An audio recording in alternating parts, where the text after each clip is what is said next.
Hey everyone, welcome back to my channel. Thank you so much for watching. My name is Dr. Ritu Daima. Welcome you all. आज की video है organ of medicine फॉल्सम number 264, 265. 265 फॉल्सम हम 5th addition और 6th addition दोनों में से करेंगे. आप जानते हैं हम ऑर्गन ऑफ मेडिसिन का combined 5th and 6th edition कर रहे हैं, लेकिन यहाँ पर 5th एडिशन और 6th एडिशन में फॉल्सम नंबर 265 में कुछ चेंजेस हैं, जिसकी वजह से दोनों फॉल्सम्स अलग अलग मेंशन है. आज हम बेसिकली बात करेंगे कि ट्रू फिजिशियन जो है उनको अपने मेडिसिन के बारे में क्या नॉलेज होनी चाहिए so that we can give it to the patient और उस पेशेंट को देने के बाद उसकी थेरेप्यूटिक पावर्स जो है वो पता चल सकें. डिटेल में इस बारे में बात करेंगे. Without further ado let's begin this video and very importantly please do like share and subscribe to the channel if you haven't subscribe it till yet. Please like कीजिएगा वीडियोस को, कमेंट करके बताइएगा वीडियोस कैसे लग रहे हैं. Are they genuinely helping you in your exams? अगर आपको आपके एग्जाम्स में, आपके टेस्ट में, आपकी प्रैक्टिस में अगर मदद हो रही है ऑर्गन के नेपोज़म्स को सीख कर, do let me know. Please comment करके बताइएगा. एंड आज हम बात करते हैं फॉल्सम नंबर 264 के बारे में. फॉल्सम number 264 says the true physician must be provided with genuine medicines of unimpaired strength. एक ट्रू फिजिशियन, जो सच्चा फिजिशियन होगा, होम्योपैथिक फिजिशियन, वो जेन्युइन मेडिसिन जिनकी अनइम्पेयर्ड स्ट्रेंथ हो, मतलब कि ऐसी स्ट्रेंथ हो जिसको इम्पेयर नहीं कर सकती, जिसको गड़बड़ नहीं होती, ऐसे जेन्युइन मेडिसिन होनी चाहिए उसके पास, so that he may be able to rely upon their therapeutic powers. ताकि उसके पास ऐसे मेडिसिन होने चाहिए ताकि वो उनके अंदर ठीक करने की जो क्षमता है किसी को भी, वो जो शक्ति है, वो जो मेडिसिनल और थेरेप्यूटिक पावर्स हैं, उस पर फुली डिपेंड कर सके. मान लीजिए अगर आपके पास एक मेडिसिन है आज और उसकी पूरी थेरेप्यूटिक पावर आपको पता है, आप उस पर रिलाई तभी कर पाते हैं क्योंकि आपको पता है कि किस तरह से प्रिपेयर हुई है, इसके सिम्टम्स क्या हैं. ये जो है होम्योपैथिक फार्माकोपिया के बेसिस पर इसे प्रिपेयर किया गया है. कि जेन्युइनिटी के बारे में पता होता है, उसकी प्रिपरेशन के बारे में पूरी नॉलेज होती है.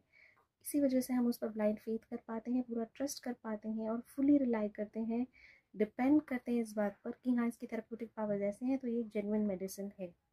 तो बस फिजिशियन के पास, ट्रू फिजिशियन के पास ऐसी मेडिसिन प्रोवाइडेड करना चाहिए. He must be able himself to जज ऑफ देयर जेन्युइननेस. वो खुद भी उसके अंदर ये क्षमता होनी चाहिए कि इस मेडिसिन की जेन्युइननेस को जज कर सके, परख सके, पहचान सके. अफॉल्सम नंबर 265 5th एडिशन में से, it should be a matter of conscience with him to be thoroughly convinced in every case that the patient always take the right medicine. ये बहुत ही इम्पोर्टेंट मुद्दा है. ये समझ में आना चाहिए एक फिजिशियन को कि वो हर एक केस में जब तक thoroughly कन्विंस नहीं हो रहा अच्छे से, वो इस बात को लेकर पूरा फुली कॉन्फिडेंट है इस बात को लेकर हर एक केस में कि पेशेंट को जो है बिल्कुल सही मेडिसिन दी जा रही है. 6th एडिशन में इसके आगे एक एडिशन किया गया है, takes the right medicine and therefore he must give the patient the correctly chosen medicine prepared moreover by himself. Basically यहाँ क्या कहा जा रहा है, जो मेडिसिन वो दे रहा है पेशेंट को वो एक राइट मेडिसिन होनी चाहिए, करेक्ट मेडिसिन होनी चाहिए, और वो जो पेशेंट को दे रहा है वो करेक्टली चोजन मेडिसिन तो है ही है, करेक्टली प्रिपेयर्ड भी होनी चाहिए. Now we are not focusing here on कि एक राइट मेडिसिन है सिमिलिमम का सिलेक्शन. यहाँ बात की जा रही है मेडिसिन की प्रिपरेशन के बारे में. तो आप बात को समझ रहे हैं कि राइट तो आपने मेडिसिन चूज़ कर ली, पर वो राइट तरीके से बनी भी होनी चाहिए. That means it should be prepared, well prepared medicine जिसे आप दे रहे हैं. मान लीजिए आपने सेलेक्ट की कोई एक मेडिसिन, वो प्रिपेयर ही अच्छे से नहीं हुई होगी, आप उस बात को लेके कॉन्फिडेंट नहीं है, तो आप पेशेंट को देंगे तो क्या उसके रिजल्ट आएंगे? नहीं आएंगे. That is why we always go on ऐसे कंपनीज पर ट्रस्ट करते हैं, ऐसे ब्रांड्स पे ट्रस्ट करते हैं जिनका हमें पता होता है कि हाँ, ये मेडिसिन बहुत ऑथेंटिक बनाते हैं, एक अच्छी प्रिपरेशन करते हैं, right. More over by himself. ज़्यादातर तो ऐसे है, पहले के टाइम पे जितने फिजिशियंस थे जिनको हम पढ़ते हैं वो सभी अपने हाथों से ही प्रिपेयर करते थे मेडिसिन को.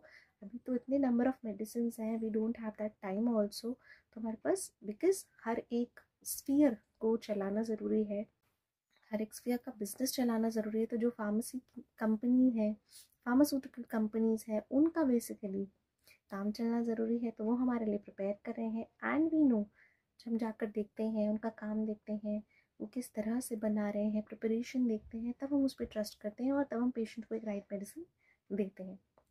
तो ज़्यादातर तो अपने हाथ से ही आप प्रिपेयर करके दें दवाई, बट नहीं पॉसिबल तो फिर आप क्या देंगी, अच्छे से अच्छे ब्रांड की मेडिसिन आप देंगी, सो दैट आपको ये रहे विश्वास कि हाँ हमने मेडिसिन तो सिमिलॉन सेलेक्ट की ही की, प्रिपेयर भी अच्छे से हुई थी और अब डेफिनेटली पेशेंट पर काम करेंगी। So these 2 aphorisms are like this. I hope आपको ये वीडियो अच्छी लगी हो। छोटे छोटे से 2 अफॉर्जम है लेकिन बहुत इंपॉर्टेंट है। अफॉर्जम नंबर 266 बहुत लंबा अफॉर्जम है, एज वेल एज बहुत इंपॉर्टेंट है।